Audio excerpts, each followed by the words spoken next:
ፈተና የበዛበት የአፍቃሪና የተፈቃሪ ፍቅር በመጨረሻም ተሳክቶላቸዋል። ዴቭና አደይ ዴቭ የግሉ አድርጓታል። እንደዛ ቢደክምም ቢለፋም የፍቅር ፊትም እንደዛ ቢገርፈው ተሳክቶለታል። ፍቅር የኪኒን ማዕት እየዋጠች ነው። የፍቅር ማስታገሻ መድኃኒት ይሁን የራስ ምታት መፈወሻ ይሁን ፍቅርዬ እንግዲህ ምን ይደረጋል፣ ቻል አድርጊው፣ አይዞሽ የአንቺ ቀን ገና ነው ማለት ነው። ሰላም ጤና ይስጥልኝ ውድ የተከበራችሁ የዚህ ዩቲዩብ ቻናል ተከታይ የሆናችሁ ቤተሰብ በሙሉ በያላችሁበት ሰላማችሁ ብዝት ትርፍርፍ ይበል። ሰራተኛዋ አደይ ክፍል 42 ቀጣዩ ክፍል ንጉሱን ዴቭ ደብድቦታል። እዛ ሰፈር ናፍቃኛለች ብሎ አደይን ለማየት ሰፈሯ ሲሄድ ዴቭ ደበደበው። ደመቀ እንዴት አንድ እንኳን አትመልስም ወንድ ልጅ ሆነ ዝም ብለህ የምትደበደበውም በማለት ለንጉሱ ይነግረውና ንጉሱን ይዞት ይሄዳል ማለት ነው። ለምለም መንገድ ላይ ተቀምጣ መሄጃ እግራ ገብቷት ዴቭ መንገድ ላይ ያያትና ወደዛ ቤት ተመልሰን ይዘናት መሄድ አለብን በማለት ለአደይ ይነግራታል። አደይም በጣም ትናደድና ለምለም አይዞሽ በማለት ትላታለች። ጉድ ሆንኩልሽ እኮ በማለትም ለአደይ ነው እየነገረቻት አይዞሽ ወደ ቤት መሄድ አለብን ስትላት ሄጀ ነበረ አንቺን አጥቼሽ ነው ስትል ደግሞ ለምለም መልሳላታለች። አንቺን ለማስወጣት እንቅልፍ የማትተኛ ልጅ ቤት እንዴት ነው የሚሄደው ስትልም ደግሞ ለሷ መልሳላታለች። ዴቭ ይህንን በእኔ ላይ ጣዩም በማለትም እሷን ወደዛ ቤት ይዟት ይሄዳል። ለምን መጣሽም ስትል ደግሞ ተንኮለኛዋ ፍቅር ትላታለች። ዴቭና አደይ ናቸው ይዘውኝ እየመጡት እኔም አልቆይም ስትል ለፍቅር ትነግራታለች። አደይ እንደምታያት እጇን ታማለች። ሰራተኛ ያስፈልጋል። ሌላ ሰራተኛ ከምናመጣ ሌላ ቤት የሚከፈላትን እኔ እከፍላታለሁ፣ እዚህ አደይን ታግዛት በማለት ለፍቅር ሲነግራት እዚህ ቤት የሚያስፈልገው አንድ ሰራተኛ ነው፣ ለዚያም አደይ አለኝ። በዚህ ቤት ማን ነው የሚወስነው? ቤቱ የኔ ነው ስትል ለዴቭ ነግረዋለች። እሺ እንደዚያ ከሆነ ደዊና አደይ ላይ ውሃ ደፍቼባታለሁ መስራት አትችልም ብለሽ ይህንን ከተናገርሽ በሀሳባችን እንስማማለንም በማለት ለሷ ይነግራታል። ባርኮት ሲመጣ ሁላችሁንም ከዚህ ቤት ያባረራችኋል በማለትም ተቆናድፋ ትሄዳለች ማለት ነው። ዴቭ በጣም ነው የማመሰግነው በማለት ዴቭን ታመሰግነዋለች። ለምለም አደይም እንደዚሁ ታመሰግነዋለች። እሺ አደይ አንድ ቀን እንኳን ስመሽኛ አታውቂም፣ ደቂቃ እየቆጠረ ነው በማለት ጉንጩን እየነካ ታዲያ እኔ ምን ላድርግም ስትል አደይ ትመልስለታለች። እሱም ይስቃል። ለምለም ሳቀች። ከዛ እሺ እንደዚያ ከሆነ በማለት የአደይን ጉንጭ ይሰማትና ይወጣል። ግን እሷ እንደዚህ ብታደርግባችሁ እናንተም ለሷ ተንኮል እንዳትሰሩ በማለትም ያስጠነቀቃቸዋል። አረኛ እንደዚህ አናደርግምም በማለትም ይመልሱለታል። አሁን አንቺ አረፍ በይ ተቀመጪ እኔ ለስራ በማለትም ወደ ስራ ለመግባት የፈለገችው አደይ ለምለም እኔ ክላስ ማረፍ እፈልጋለሁኝ እዛ አልቀመጥም ወደ አደይ ክላስ ስትገባና እዛ ትቀመጣለች። እሱም ደረጃ ላይ ይቀመጣል ማለት ነው። አይዞሽ እህቴ እኔ ከእህቴ ከብርሃን አልነጥልሽም ስትልም ትመልስላታለች። ወደሷ ትነግራታለች፣ ታጽናናታለች። አይዞሽ ያልፋል እያለቻት ነው አደይ። ምክንያቱም ብዙ ነገር እኔ ሳሳልፌ አልነበረም ወይ ያንቺም ያልፋል አይዞሽ አታስቢ እያለች አሁንም የእህትነት ምክሯን እየለገሰቻት ትገኛለች። ፍቅር ተንኮለኛዋ እንግዲህ በቅናት የተንጨረጨረችው በእነሱ ቤት እንግዲህ ዴቭ ሲወስንባት የተቃጠለችው ልጅ ለአባቷ ደውላለት ነበር። አባቷ ደግሞ ምንም አይነት ምላሽና ምንም አይነት ለሷ የሚሆን ፊት አልሰጣትም። በዛ ተናዳ ሄሎ አባዬ ስትልም ስልኩን ጠርቅሞ ዘግቶባታል ማለት ነው።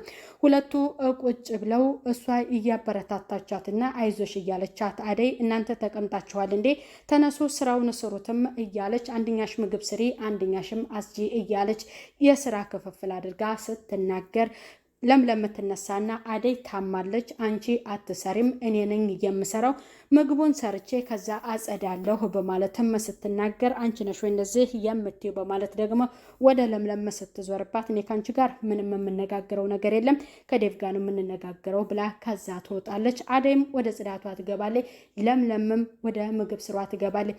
ሊዲያ እቀበጧ ደግሞ ኤላ ቤት ትሄዳለች። ምክንያቱም ለምለም እዛ ቤት ስለሄደችላት ኤላ ብቻውን ስለሆነ እዛ ቤት ለመቅበጥ ስለሚያመቻት ሄዳለች። እዛ እንደሄደች ከለምለም ጋር ተጣልተሃል ወይም ስትል ለኤላ ስትነግረው አልተጣላንም በማለትም ይመልስላታል። እሱም ወደ ቤተሰቦቹ መሄድ እንዳለበትም ይነግራታል።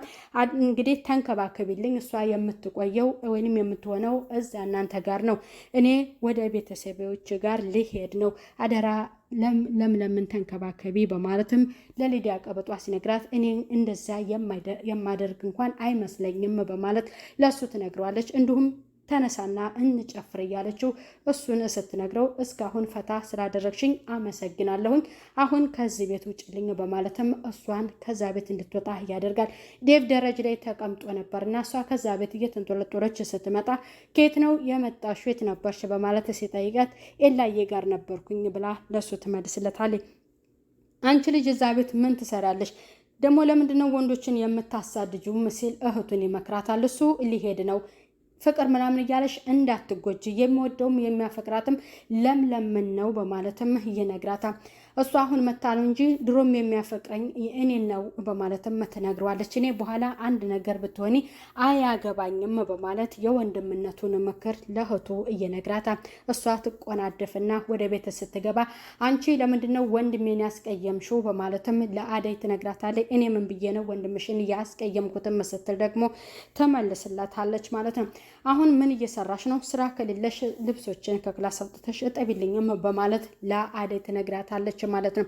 ኤላ ቤት ሄደሽ በኋላ ምግብ እንድትሰሪለትም በማለትም ስትመልስላት አንቺ ደግሞ የነገርኩሽን ረስተሽው ነው ወይ እጄን እንደዚህ ታምሜ በማለትም ለሊዲያ አደይ ስትነግራታለች። ለምለም ሄዳ ትሰራለትም በማለትም ስትነግራት ስሟን እንዳታነሽብኝም ስትል አሁንም ትመልስላታለች ማለት ነው። እሷ ግን እቤት ናት ያለችው፣ ኪችን ምግብ እየሰራች ነው። እየተንጦለጦለች ወደ ኪችን ስትሄድ አደይ እያለ ስትጠራ ማንን ታገኛታለች? ምግብ እየሰራች ያለችው ልጅ ለምለምን ታገኛታለች። አንቺ ደግሞ እዚህ ቤት ምን ልትሰሪ ነው የመጣሽው? በማለት ስትነግራት እዚህ ቤት በሰራተኝነት ተቀጥሬ ልሰራ ነው የመጣሁትም በማለት ስትላት ከኤላ ጋር ተገላገልኩ ስል ደግሞ እዚህ ቤት አገኘሁሽም በማለትም በጣም ትናደዳለች። ፍቅር አልነገረችሽም እንዴ? ካላመንሽኝ ሂጂና ንገሪያትም በማለት ትናገራለች። ዴቭ ጋር ትሄድና እውነቷን ነው ወይ ይሄ ነገር እውነት ነው ወይ? ለምንስ እንደዚህ ሆነ? በማለት ለወንድሟ ትነግረዋለች። ከኤላ ጋር እዛ ተገላገልኩኝ ስል እዚህ ደግሞ ልትኖር ነው ወይ? በማለት ትናደዳለች። እሱም እህቱን ይመክራታል። ወደ ክላስ ገብታ ያንን ምግብ እንዲበላ ለሱ ልትነግረው የገባችው አደይ ደግሞ ምግብ ደርሷልን በማለት ለሱ ልትነግረው ስትገባ እሱ ልብሱን ሊለብስ ሲል ነበረ። አፈርሽ እንዴ አደይ በማለት ይላታል። አሁን ጨርሻለሁ መዞር ትችያለሽ በማለት ይላታል። ምግብ እንደበሰለ እንደዚህ ታመሽ አንቺ ምግቡን ሰራሽው እንዴ በማለት ይላታል። ለምለም ሰርታ ነው በማለት ትነግረዋለች። እንግዲህ የኤላንና የለምለምን ቢጋቡ ይሻል ነበረ፣ ምክንያቱም እሱ ባይሄድም በማለትም ትነግረዋለች ማለት ነው። የእሱ ጠብቅልኝ እያለውን ሚስጥር ለአደይ ይነግራታል። እሱ ብር እየላከና እሱ በሰራተኝነት መልክ እዚህ ቤት ትስራ ብሎኝ ነው ያለውን ለአደይ ይናገራል። ኤላ ለዴቭ እያለውን ማለት ነው። ለዚህ ይነግራታል። እሷም ታዝናለች። ግን ሰው የራሱና የፈለገውን ምክንያቱም የተስማሙ ሁለት ሰዎች ትዳራቸውን ቢኖሩ ይሻል ነበር። አንድ ሰው የወደደውንና የመረጠውን ሰው ካገኘ ቀጥታ ወደ ትዳር ነው መግባት ያለበት በማለት ለዴቭ ትነግሯለች። ይህማ ምክር ለእኔ ነው፣ ለምን እኔ እናንቺ አንጋባም? እንጋባ በማለትም ለሱ ይነግራታል። እኔ እናንተ ገና ብዙ ነገር ይቀረናል፣ እነሱ እኮ የተዋወቁ ናቸው ከልጅነትም ጀምረው በማለትም ለሱ ትመልስለታለች። ምግቡን ለመብላቱ ወደ ሳሎን ይሄዳሉ። ፍቅር ተንኮለኛዋ እንግዲህ ከዛ በፊት ምግቡ ሸተተኝ በማለት ከለምለም ጋር ኪችን ጸብ ፈጥራለች። አፍንጫሽ ነው ምንም የተቃጠለ ምግብ የለም በማለት እንዴት በዚህ መልክ ኤላቻለሽ? ሙያ የለሽም ከአደይ ማትሻይም ለካ በማለትም ለሷ ነግራት ነበር። እዚህ ጋር የተናገረችው ቃላት አለ። ከዛ እንድትወጣ አድርጋታለች ማለት ነው። ለምለም ኃይለኛ ናት በጣም። ተነሺ ምግብ ቀርቧልን በማለትም አደይም ስትነግራት እኔ አንቺንና ለምለምን ማየት አልፈልግም በማለትም አመነጫጭቃት ከክላሷ እንድትወጣ አድርጋለች። እሺ እኔ ምን ልስራልሽም በማለት አማራጭም ስትሰጣት አልፈልግም ትላለች።